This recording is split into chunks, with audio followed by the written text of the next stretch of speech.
The most terrifying and most rewarding time of the year has come. Black Friday is already here. Meet Dire Tide on dotaboom.gg, and it's not just another event, but a real jam for those hunting free stuff.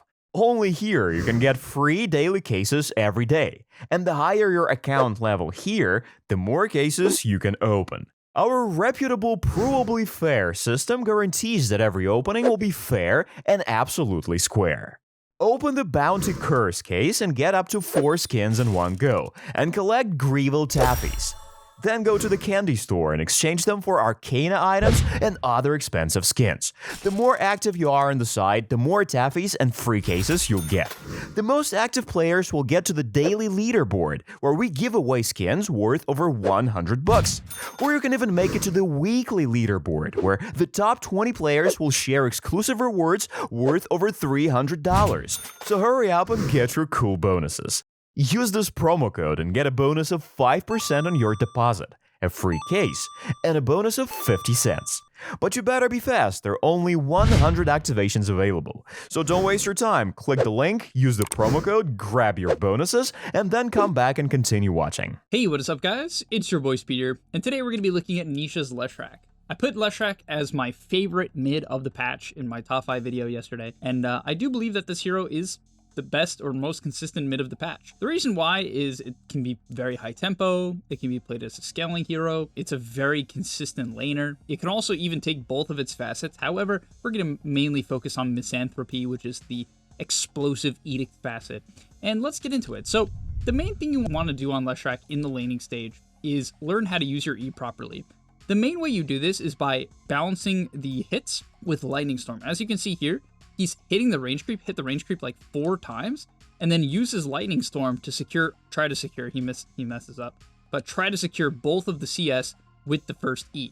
This is very, very strong if you can do this, because basically pushing the wave mid is very effective. As you'll see him use another E as the Shaker goes for a deny. That's very, very nice. He will probably get denied here, it's Shaker. But he's going to use the fact that he's guaranteed to get denied by Shaker to get a lot of hits off. So super well done. This is just understanding of the Shaker-Leshrac matchup. After that, if you're a good mid player and you are able to push the wave, you should try to get some denies or grief the CS, which is what we see here, right? Doing a really nice job, and again, you'll see here, just contesting every single last hit. If you want to be a top tier mid player, you have to understand once the lane gets into the situation where there's like deny, deny, deny over and over and over again, that's what you focus on. He contests literally all of them, and so don't get distracted. If you want to be a top mid player, you need to be obnoxious when you're playing a ranged hero. Obviously, certain matchups you can't contest every creep. When you're playing like a ranged versus a melee hero, you should be contesting almost every last hit if you're given the opportunity. So yeah, at level 2, he's going to scale up his W. In terms of items, 4 branches, Fairy Fire, Tangos, ships out the bottle. From there, he's going to buy a wand. I will say I think you can buy boots or wand. It's obviously very good stick lane against Shaker. He's spamming Enchant Totem. However, it's totally acceptable to buy boots, so you can use Edict on the runes, or just Edict in general more effectively. So at level 3, I think against certain ranged heroes, like if you're laning against like Quap or something, you can consider taking Lightning Storm again.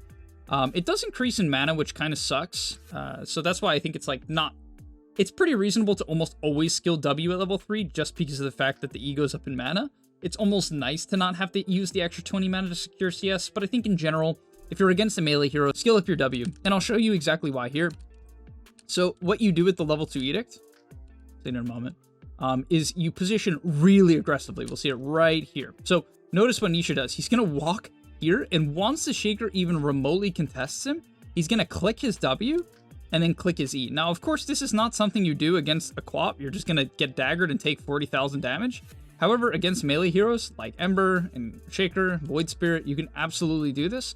Walk past the range creep to the right or to the left, click Edict when the enemy hero walks up, and then use Lightning Storm to try to kill the range creep. He does it again here, right? Walks up to the left, hitting, Shaker contests, he's going to use his W, then he's going to try to use his E immediately after for the slow, but Whisper outplays him here, so good from Whisper. He outplays him, but at the same time, you can see Nisha's able to kind of force him to miss a bunch of CS here as the Shaker attempts another deny, misses a couple creeps. He, misses this one. So it wasn't... Honestly, Whisper's doing fine. I would say Whisper ends up laning this super well on the Shaker. But yeah, these are like the main strategies you can use in the early levels to get ahead on Lesh. And if people react improperly to your W usage, you're just going to kill them, or at least do a lot of damage. So from there, Nisha ends up messing up a little bit. I do want to show this. Just laning pretty casually mid. Goes for the rune. Low rolls. Pretty unlucky. Shaker hits level 6 on a creep. He doesn't realize. Gets auto-attacked to death. Like, this is not a matchup you get solo killed in. Typically, you always hit level 6. Okay, not always. Typically, you hit 6 first in this matchup. It can go the way of Shaker. Shaker is definitely a pretty scary laner. If the guy gets a lot of early denies with Enchant Totem, it can snowball. However, I go for a kill here. However, it's a mistake nonetheless. So let's see how he recovers from this position and the moves he looks to make to have impact nonetheless. So, gonna push out the wave. Pretty standard once you hit level 6. You can push the wave quickly.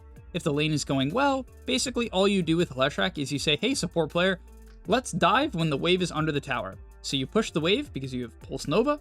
Then your support wraps behind the tower, comes from the side, and you dive with a stun or a slow plus edict, right? And it's a really reliable way to play mid and get a lot of kills.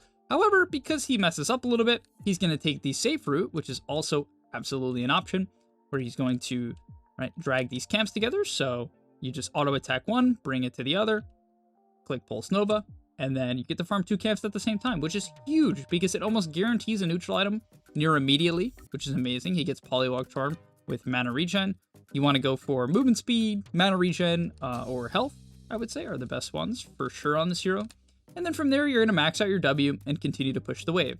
By pushing the wave very quickly, it lets you have better control of the runes because the enemy mid has to make the decision between creeps or rune. So this can be really nice pressure. So he's going to get an illusion rune, and with this illusion rune, he's going to rotate to one of his strong lanes. Now, it's important as a mid player, if you want to be a top mid player, to identify which lane has pressure, right? If you look top, his Mars, the wave is pushed into the Mars's tower, so it would not be a good time to go to the Mars. You want to rotate the lanes where it's going to be easier, where either like the enemy is here, or you can dive the tower with a creep wave. And that's kind of what we saw here. He was looking to dive with the troll creep wave. Didn't find it, so no problem. Gonna buy his mana boots, farm up this camp, mana boots on his Naga, back to mid, pushing the wave as soon as possible. Again, the main strength of Leshrac is how quickly you get to kill the wave, so super good. Looks like he's opting to take stacks here as he queues up his bling, so, you know, I'm sure if you guys watch my videos, you know that at the highest level, stacks are a huge part of Dota. They just super enable people to get off to a much, much better start, and also it allows the support to take mid while the core is farming a stack. They're going to smoke it up, and this was actually a little surprising. It was a super cool rotation from Team Liquid here, because instead of going for the rune, they actually opt to skip it and read the fact that the Pudge would show up to the rune fight. So really awesome. They read the Pudge's movement completely and cut him off. So that was some super high skill stuff from Liquid. They're going to take a fight here. Edict. I don't know. I guess he just thinks that they can kill the Shaker, so he repositions, tries to dodge a blast. Unfortunately gets hit. But this is where you can see the damage of Leshrac, right? And one thing I'd like to say as well, you want to try to pick this hero when your team has a lot of stuns. The biggest flaw of Leshrac is the hero just like cannot set up its own kills until it has blink. If you have no disables on your team, just farm a blink in the jungle and then make moves. That's actually really important. That's one line to super remember from this video. But okay. Fight breaks out, you can see the damage. This is a full HP Shield Rune Earthshaker, and he makes the decision, because Shaker used all of his abilities, to commit on him. Nice chain stun, and they actually have the damage with a little bit of help from the troll to get the job done. So obviously, if there was no Shield Rune, the Shaker would be evaporated. He would easily die within the duration of the W, and that is definitely the reality of this matchup. And that is just the reality of like Leshrac. Okay, after that, respawning, he's thinking about going top, as he actually does decide to go top. I guess he's just thinking that they don't have vision. He wants to maybe open up the tower. Doesn't find a kill, so he's actually going to use Edict to farm the camp. Not what I expected, but okay. Uses Edict to farm the camps at the same time. Is he going to try to farm the Ancients? I doubt it. Okay, he's going to kill off the camp. Power Rune's up in 15 seconds as he looks to stack the Ancients. So you can take Ancients on this hero eventually. You actually typically want to be smoked if you do it, but we'll see what they do. We shall see. As okay, he's going to slow down the pace of the game. His team kind of died a few times, so he's going to opt to... Okay, they see the Helm Dom. Naga will probably help him kill it off. Okay, 100 gold, don't mind it. Gets his Blink Dagger. Very good. Blink Dagger complete. Easy peasy. And now with Blink Dagger, it's very straightforward. You click a smoke, or you run up to someone, you click your W, you click your ult, and they die. And you might even see it on Shaker here. I mean, it is a little scary. They have like an AA blast and a tiny behind the Shaker, so he decides not to take the bait there, which is a reasonable decision, as he's going to try to push the wave. Again, main theme, you want to push the wave and then go do something. It can be farm a camp, whatever. Fight breaking out top. This definitely looks like potentially a TP moment, as the troll gets exploded, or almost gets exploded. But he'll probably just kill off the Shaker here. Yep. Pretty simple, pretty straightforward, nothing crazy there. Power Rune. Next item, Kaya. You basically always have to buy a Kaya next. It's just the best mana item in the game. I would say there's also something like Soul Ring, which is definitely a fine option, but in general, I would lean towards Kaya. I don't think almost anyone buys Soul Ring anymore, though. Okay, at this point, I don't know why he holds his mana boots so much. Maybe he just forgets. It's pretty reasonable. It's something maybe Nisha could do better. Either way, looking to bring these camps together. Okay, his team was gating through the portal, so he's actually kind of just baiting us. He's going to hit the courier. I mean, they'll probably find him anyway, and then look at this damage. Leshrac's damage is just like something special. I don't know. This hero actually just does like 1 billion damage. It's actually insane. Wow, he's actually going to opt to try to take the stack. I feel like without a DD, honestly, guys, trying to take an ancient stack without a DD is hard. Like, you actually need your auto attacks to deal damage to the big ancients, otherwise it gets a bit clunky. Look, he's dropping, and you should be doing this. You want to drop your Robe of the Magi before popping mana boots once you have this. It's important. This hero needs every last bit of mana to be able to sustain its pool. As the fight breaks out top, this looks okay. His team isn't exactly that close, so he might be a little hesitant, but just going to go in for the stun. Typically, the execution is that you pop your W before you blink in, and then you blink in, and then you cast your E, and then your Q. The E basically slows, and it sets up for the Q. So that's standard execution. It's W before you blink in, Alt, E, Q, right? You'll see it. He does it in kind of a weird order here. I don't know exactly why he does it in this order, as he decides not to commit. I don't blame him. His team's just not really in the area, as...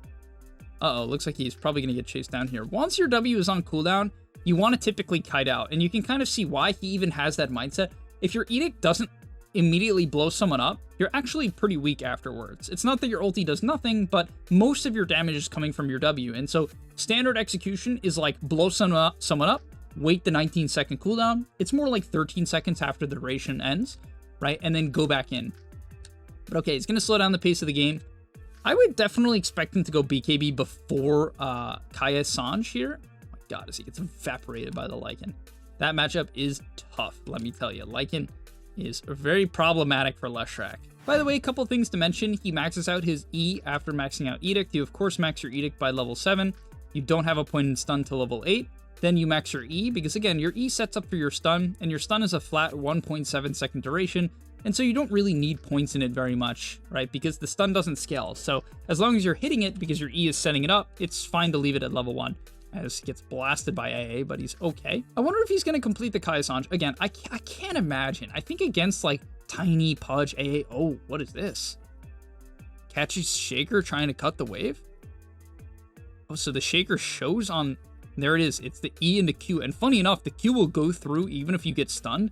And it's just a solo kill. Straight up. The Mars literally canceled his rebuke. Just a straight up solo kill. And that's what you can do. If people are isolated at all, insta solo kill. And that's why this hero can be a giga 1v9 hero, because you also scale into the game. You'll see that. Okay, they're looking for Lycan. He's going to force out the ult. Maybe they can kill him. Oh, the bushwhack doesn't connect, and they're going to lose the kill. Okay, they drop Arena, so they'll get the Lycan, but yeah, super good from Nisha. Getting a kill top on Shaker, immediately hitting the gate, finding a kill bottom. Very, very fast-paced gameplay. Then, because he's low mana, he's going to get sent back to base, which is perfect. Oh, he actually completes the Kaya Sanj. Okay. So let's quickly talk about this item. It is an item you buy basically every game, but the order can depend. Sometimes you buy it after BKB, sometimes before. He decides to go before. So let's quickly compare Kaya with Kaya Sanj. So Kaya gives 40% mana regen amplification and 10% spell amp. Kaya Sanj gives you 10% more mana regeneration and 2% more spell amp. So it's not like some insane upgrade in that regard.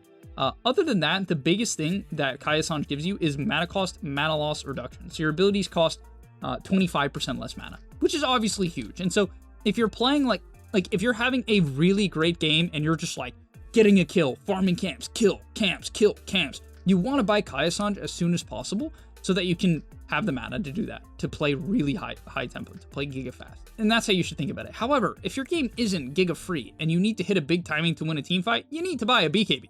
Like, the hero has to be melee range to do damage. So you need a damn BKB. And so I even think in this game, it's a little greedy. It's not like, I actually don't really necessarily agree with Nisha fully here, that Kaya-Sanj makes the most sense.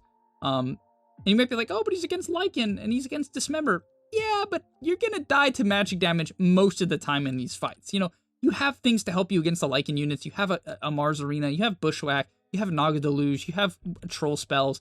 You're probably gonna die to things like Fissure and Avalanche and AA Blast more than anything, I would say. And so I'm not exactly sure. He's deciding to greed it out, but just be aware that if you're not super snowballing, I would consider buying the BKB to make sure you can team fight for things like Roche and you know, the later Roches, the second Roche, third Roche, things like that. And this is kind of what I mean. I will, you know, just to kind of show my point here. Obviously, he wouldn't be able to get BKB off until the end of this, but he is going to get slowed very heavily by AA here. And I do think that he probably would have been able to come close to walking this off. Actually, you know, I'll take it back. He would just straight up walk this off because it would be close, but he's getting Glimmered and he has Essence Ring. I don't know. Like, he has Essence Ring, which I'm pretty sure works against AA if I'm not mistaken. It at least would buy a lot of time, so just be careful about greeting it out as the troll going to work on the Lycan. Alright, yeah, BKB next, no question. I would say in 9 out of 10 games, this ends up being your 3 item inventory, Kaya-Sanj, BKB Blink, and then Shivas. It's just like too natural. These items in combination just makes so much damn sense. The hero Giga needs armor next, so you super need the Veil, and then Shivas, and then of course this item just has immense synergy with Leshrac. You have a Blink. Blink is like the best item in the game with Shivas. Just so much synergy within these two items. You're like the best frontliner in the game. Blink Shivas is like one of my favorite just Dota item combos. And yeah, you basically become unkillable once you have Shivas. So pushing out the wave. Okay, Wisdom Rune, gonna pick that up. By the way, in terms of talents, he skipped his 10 talent until much, much later. He took it at level 16. At 15, he took the damage reduction during Pulse Nova. At level 20, he will almost definitely take Pulse Nova damage. And at 25, you typically take Edict Explosions, but we'll see if he decides to do that or not. So actually, instead of picking up the Veil, he opts to pick up the Plate Mail, which I can totally get behind. You just need armor against Lycan, as he actually uses Edict to kill a wolf. Okay. I mean, sure, obviously it's fine. No problemo. Alright, the Blast comes out. Probably, what does Tiny have? Okay, Tiny has a Yule, so he's not the best target, because he'll use the Edict, which makes you lose a lot of your damage. Thinking about going on Pudge, just Pudge after BKB? It's actually kind of hard for him to choose targets here. I can see why he's hesitating a bit. He's going to opt to finish off the Tiny. Okay, thinking about going on Pudge now. And he's going to drop the Edict, dealing a lot of damage. Edict goes completely through BKB. Something to keep in mind. So, one of the nice things about the spell, as he has to kite a little bit here, but forces Pudge BKB. Definitely pretty acceptable. I don't know why he would go for the Helm Dom creep there. I feel like he didn't. I mean, it's fine. He ends up, I guess it ends up working out. He gets the gold plus the Lycan kill, so ends up being a good decision, but I don't know. I guess I would personally prioritize like a hero kill there. Either way, they're going to Roche it up. Some shenanigans, no problem. I'm going to go for the Shivas, finishing it up. I wouldn't even mind for him to go, I was going to say maybe something like Eternal Shroud, but yeah, people basically always buy Hex. And you can actually see very clearly from the last team fight why you kind of have to buy Hex. Because in the late game, it's like awkward to go on people with 4 staffs. It's awkward to go on people with a Yules. It's awkward to go on people with Glimmer. And you definitely don't love just poking a BKB because then you have to BKB. And so buying a Hex next basically guarantees that you can like combo some sub, right? It basically means that like when you blink in, you're gonna get value out of your BKB, like big value. And so yeah, I think Shiva's into Hex. Going off the beaten path in terms of items on Lesh is just risky. It's really something I would generally avoid. I think like the tried and true of what he did this game with like slight variation between Kaya-Sanj or BKB, the order, is something to mix up. But yeah, okay, it looks like the game kind of coming to an end here. 12k lead. He's gonna finish up his Shivas. Oh, he took Edict, hits an additional target. Okay, interesting. I don't believe you can hit the same target twice. So it's only really good if, I mean, it's really good in situations like this if he ends up getting it. Okay, not anymore. They died so fast. I'm kind of surprised. I mean, I can see the line. It's not like some crazy choice. It's not where I'm like, oh my god, right? I can absolutely see why, especially with this facet, you would take this, but I'm just a little surprised. Yeah, I mean, I guess at 25 as well. I mean, I suggested Edict Explosions. You'll probably, you almost definitely take that, but okay. Yeah, with the Hex, you also get the luxury of buying the Tiara, which you actually kind of really want. Oddly enough, and something I didn't mention yet in this video, is you kind of need to buy Clarities here and there, which have a lot of synergy with Kaya, so you should be buying Clarities reasonably frequently on this hero, because you actually don't have, like, any real mana regen item to synergize with the Kaya Sange, and so Hex is also just great. You know, you pick up this Tiara, and if the game slows down, you can farm a lot more, right? Even in team fights, this hero actually can have mana problems, so yeah, super love that. We'll skip ahead here. It looks like the game is probably coming to an end. As Blinks in, okay, they actually mess up a little bit. I'm glad he didn't BKB during that song. That would have been pretty awkward. As gonna go in, Pudge in a terrible position. They're gonna finish him off. Wow. Okay, the troll barely is able to walk off the AL, and that is the end of the game. So yeah, thank you guys so much for watching. I definitely suggest playing this hero. I think it's just like, you're super, super reliable, and hopefully you can kind of see why. Even though he messed up his early game, yeah, his team was having a decent game. Not insane, but if you connect to your strong lane or you connect to stuns, you can get kills. If you don't see the angle, you can just drag camps together and farm them. And then buy a blink and then make your own move. So very, very easy hero in terms of items. Thank you guys so much for watching. I'll see you in the next one. And I'm out. Peace.